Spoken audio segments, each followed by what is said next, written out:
രാത്രി ഒരു 11:30 മണിയായപ്പോഴാണ് വിശപ്പിൻ്റെ പൊടി എവിടെ നിന്നൊക്കെയോ വന്നത്. അങ്ങനെ ഞങ്ങളൊന്നും നോക്കിയില്ല, നേരെ ഗോൾ സൂക്കിൽ ഫുഡ് കഴിക്കാൻ വേണ്ടിയിട്ട് പോയി. ഞാൻ പോകുന്നത് റയാൻ മന്തി റെസ്റ്റോറൻറ്റിലേക്കാണ്. ഞങ്ങൾ നേരെ റയാൻ മന്തി റെസ്റ്റോറൻറ്റിൻ്റെ ഉള്ളിൽ കയറി. ഞങ്ങൾ നേരെ വാഷ്റൂമിലേക്കാണ് പോയത്. വാഷ്റൂമിൽ എത്തിയിട്ട് ഞാൻ കുറേ ഒന്ന് ഷോ ഓഫൊക്കെ ഇട്ട് അവിടെ നിന്ന്. പിന്നെ ഞങ്ങൾ ഡൈനിങ് എത്തി. ഞങ്ങൾ അവിടെ ഇരുന്ന് ഫസ്റ്റ് നമ്മുടെ സൂപ്പ് വന്ന് അതായത് ആസ്വദിച്ച് പറ കുടിക്കുന്നത്. അതിനുശേഷം നമുക്ക് മന്തി എത്തി. വലിയൊരു തളകയിലാണ് നമ്മുടെ മന്തി റൈസും ചിക്കനും കിട്ടിയത്.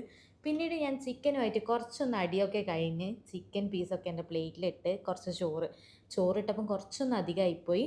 അതിനുശേഷം ഞാനൊരു പീസ് പൊട്ടറ്റോ അതിലേക്ക് വെച്ച് പിന്നെ ഞങ്ങൾ കല്ലറ പില്ലറ സാധനങ്ങളൊക്കെ വെച്ചു. ആദ്യം ഫ്രൈഡ് ഓണിയൻ, പിന്നീട് നമ്മുടെ ടൊമാറ്റോ ചട്നി വെച്ചു. അതുപോലെ തന്നെ അവർ ഏറ്റവും ടേസ്റ്റി ആയിട്ടുള്ള മീൻ ചട്നി അതിലേക്ക് വെച്ചു.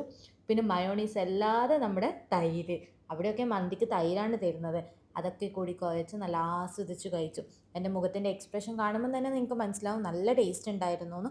അതുകൊണ്ട് തന്നെ ഞാൻ പ്ലേറ്റ് ഫുള്ള് കംപ്ലീറ്റ് തുടച്ച് വടിച്ചിട്ടാണ് കഴിഞ്ഞത് അവിടുന്ന്. പിന്നീട് ഞങ്ങൾക്ക് ലാസ്റ്റ് ഫൈനലായിട്ട് നല്ല ലുക്കിയമാത്തും അതുപോലെ തന്നെ നമ്മുടെ കാവയും തന്നു, മിൻറ്റിട്ട കാവ. ഒന്നും നോക്കിയില്ല, ലുക്കിയമാത്തും അവിടെ നിന്ന് തന്നെ അകത്താക്കി നല്ലോണം ആസ്വദിച്ച് കഴിച്ചു. മധുരാണെന്ന് നോക്കിയില്ല. പിന്നീട് ഞങ്ങൾ അവിടെ നിന്ന് ടാറ്റ ബൈ ബൈ